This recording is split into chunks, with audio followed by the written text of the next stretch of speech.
Hello students, we are seeing the different assembler directives. In last lecture we have seen the procedure definition directives. Then in today's lecture we are going to see the macro definition directives. Then let us see what is macro definition directive. It is used to define the macro functions. The macro functions define करण्यासाठी तुम्हाला लागतात macro definition directives. The directive macro and endium are used in the definition of the macro. म्हणजे हे macro आणि एंडियम हे काय different macro definition डायरेक्टिव्ज आहेत आणि ते तुम्ही ज्या वेळेला मॅक्रोची डेफिनेशन प्रोव्हाइड करत असताय त्यावेळेला हे दोन कीवर्ड्स हे दोन डायरेक्टिव्स तुम्हाला लागणार आहेत. देन आता हे मॅक्रो आणि एंडियम बघायच्या आधी आपण पहिल्यांदा बघूया की प्रोसिजरमधला आणि मॅक्रोमधला डिफरन्स काय आहे. प्रोसिजर जर तुम्हाला कॉल करायची झाली तर तुम्ही काय करताय, कॉल आणि रिटर्न ह्या इन्स्ट्रक्शन्स काय करायला लागतात, तुम्हाला यूज करायला लागतात टू ॲक्सेस दी प्रोसिजर. पण इथं कसं आहे का मॅक्रोमध्ये नाही, access to during assembly with a name given to the macro. म्हणजे जे काही तुम्ही मॅक्रोला नाव दिलं आहे त्या नावानेच तुम्ही काय करू शकता, त्याला ॲक्सेस करू शकताय. Then machine code for instruction is put only once in the memory. म्हणजे जे काही तुमच्या प्रोसिजरचा मशीन कोड असणार आहे तो तुम्ही काय करताय, एकदाच काय करताय मेमरीमध्ये प्लेस करताय. आणि इथं कसं असणार आहे, तुम्ही ज्या ज्या वेळेला मॅक्रो कॉल करणार आहे त्यावेळेला तुमचा मशीन कोड काय होणार आहे, जनरेट होणार आहे. लक्षात येते, इथं काय होते, मशीन कोड ऑफ इन्स्ट्रक्शन्स तुम्ही एकदाच पुट करते ऑन द मेमरी. इथं ज्या वेळेला तुम्ही मॅक्रो कॉल करताय, नंबर ऑफ टाइम्स जेवढं तुम्ही मॅक्रो कॉल करणार आहे तेवढ्या नंबर ऑफ टाइम्सला तुमचा मशीन कोड जनरेट होणार आहे. With the procedure less memory is required. म्हणजे मेमरी इकडं कमी लागते आणि मॅक्रोला काय लागते, मेमरी काय लागते, मोर लागते. हे कारण तुम्हाला लक्षात येते ना, कारण तुम्ही प्रत्येक वेळेला मॅक्रो कॉल केला की मशीन कोड जनरेट होणार आहे, त्यामुळे इकडं काय लागणार आहे, मेमरी जास्त लागणार आहे. देन नेक्स्ट काय, parameter can be accessed can be passed in a register, memory locations or stack. म्हणजे तुम्ही जे काही पॅरामीटर्स असणार आहेत ते तुमचे कुठं पास करू शकता, रेजिस्टर, मेमरी लोकेशन किंवा स्टॅकला. आणि पॅरामीटर्स मॅक्रोच्या केसमध्ये काय बघा, parameters passed as a part of a statement which calls macro. आणि एक सगळ्यात बेसिक डिफरन्स म्हणजे काय सांगते तुम्हाला मी, मॅक्रो असते ते शॉर्ट जो तुमचा प्रोग्राम असणार त्याच्यासाठी, म्हणजे लेस दॅन 10 इन्स्ट्रक्शन्स असणार आहेत तुमच्या मॅक्रोमध्ये. आणि प्रोसिजर कशासाठी यूज करते, मोर दॅन 10 इन्स्ट्रक्शन, हा मोठा प्रोग्राम असणार आहे आणि हा काय असणार, छोटा असणार आहे. बेसिक डिफरन्स लक्षात घ्या, मॅक्रो कंटेन्स लेस दॅन 10 इन्स्ट्रक्शन्स आणि procedure contains more than 10 instructions. दोघांचे त्या डिफरन्स लक्षात आलं आहे काय आहे ते. प्रोसिजर कॉल करायची झाली तर कॉल आणि रिटर्न इन्स्ट्रक्शन्स लागतात आणि मॅक्रोला आपण त्याच्या नावानेच कॉल करू शकतोय. आणि ज्यावेळेला तुम्ही प्रोसिजर ज्यावेळेला म्हणजे डिक्लेअर करताय त्यावेळेला एकदाच काय होते, तुमचा मशीन कोड जनरेट होतोय आणि म्हणजे तुमच्या ज्या इन्स्ट्रक्शन्स आहेत त्याच्यासाठी मशीन कोड जनरेट होतोय आणि त्या आपण काय करतोय, एकदाच मेमरीवर लिहितोय. पण इकडं कसं आहे, मॅक्रोमध्ये ज्या ज्या वेळेला तुम्ही प्रोग्राम तुमचा जो मॅक्रो आहे तो कॉल करणार आहे त्या त्या वेळेला तुमचं machine code for instructions generate होणार आहे आणि त्यामुळे काय होणार आहे, इकडं मेमरी जास्त लागणार आहे दॅन द प्रोसिजर. आणि नंबर ऑफ इन्स्ट्रक्शन्स किती आहेत, लेस दॅन 10 म्हटलं की ती मॅक्रो असणार आहे आणि मोर दॅन 10 असलं तर ते काय असणार आहे, प्रोसिजर असणार आहे. Then let us see the macro directive. Macro काय करणार आहे, it indicates the beginning of a macro. हे काय करणार आहे, तुम्हाला मॅक्रोची सुरुवात दाखवणार आहे. आणि हे कसं असते बघा, ह्याचं स्ट्रक्चर पहिला काय असणार आहे, नेम ऑफ मॅक्रो असणार आहे.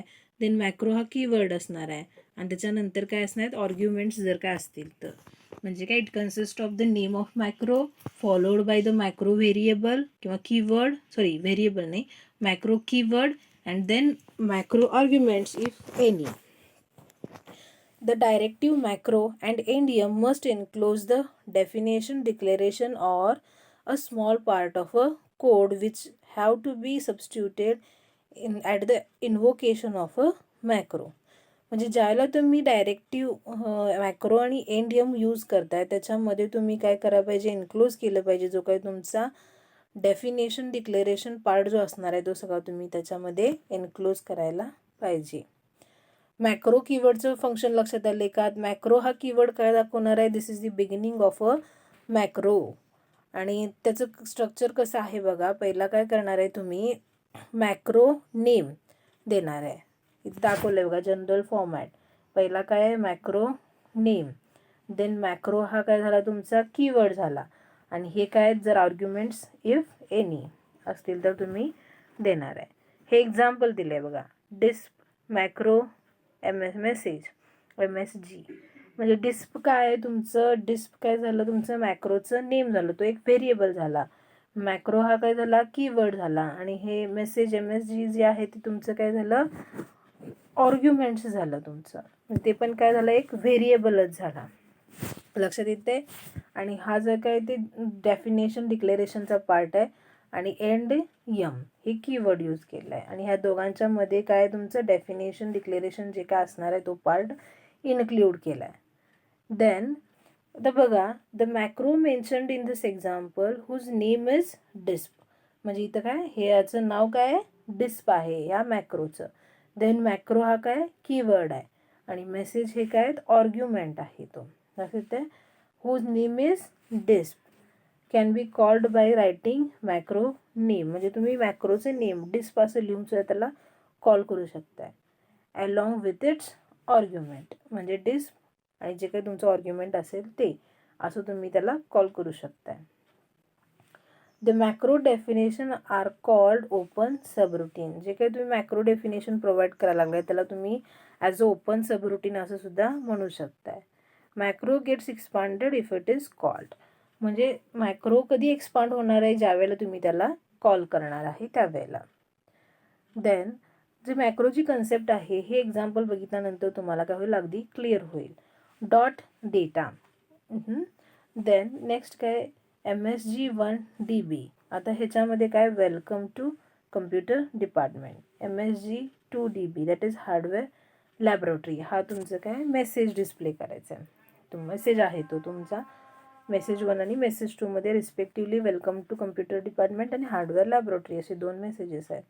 देन नेक्स्ट काय बघा इथं डिस्प मेसेज 1 आणि डिस्प म्हणजे डिस्प्ले मेसेज नंबर 1 आणि डिस्प्ले मेसेज नंबर 2 हे झाले तुमचे 2. आणि एंड्स आणि एंड म्हणजे एंड ऑफ द सेगमेंट आणि एंड हा कीवर्ड यूज केला आहे. देन ह्यामुळं काय होणार आहे तुमचं हे डिस्प्लेसाठीचा जो कोड होता तो जो असणार आहे तो डबल वेळा लिहायचा. तुमचं काय बसला टाईम कन्झ्युमिंग म्हणजे टाईम कन्झ्युम तुमचा कमी झाला ना. त्याला जो टाईम कन्झ्युमिंग पार्ट होता तो तुमचा कमी झाला. तुमचे एफर्ट्स काय झाले सेव्ह झालेत परत रिपीटेड कोड लिहायचा. म्हणजेच the macro will save a great amount of effort and time bye avoiding the overhead of writing the repeated pattern of a code. म्हणजे जो काही कोड आहे तुमचा जो रिपीटेडली तुम्हाला लिहायला लागणार आहे ते लिहायलाच थांबवून तुम्हाला मेसेज जे काय तुमचं मॅक्रो आहे ते तुम्हाला काय करायला आहे तुमचं टायमिंग सेव्ह करायला लागलं आहे. Then next part is the end M that is end of a macro.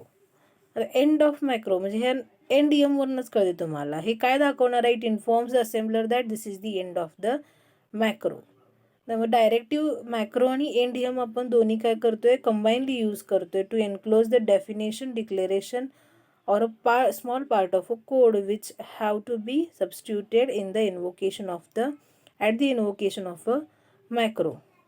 त्याचा जनरल फॉर्मॅट काय फक्त एंड यम. त्याला काय वरती डिक्लेअर केलेलंच असते ना मॅक्रो. मग एंड यम म्हटल्यावर त्या मॅक्रोचा एंड आहे असं दाखवते. त्यामुळे तिथं काय आपल्याला नेम ऑफ मॅक्रो वगैरे काय द्यायची गरज नसते. कारण एखादा मॅक्रो आपण ज्याला डिफाईन करतोय त्यावेळेला आपण काय करणार आहे लास्टला एंड यम हे कीवर्ड यूज करणार आहे. हे एक्झाम्पल बघितल्यानंतर तुमच्या लक्षात येईल. हा जो आहे ना हा डिस्प तुमचा नेम ऑफ द मॅक्रो झाला. मॅक्रो हा कीवर्ड झाला आणि मेसेज हा तुमचा काय झाला व्हेरिएबल झाला. हा जो आहे तो तुमचा सगळा पार्ट झाला डेफिनेशन डिक्लेरेशनचा. आणि एंड यम काय दाखवतोय डिस्प हा जो मॅक्रो आहे त्याचा हा काय झाला एंड ऑफ द मॅक्रो. लक्षात येते. मॅक्रो आणि प्रोसिजरमधला डिफरन्स काय आहे.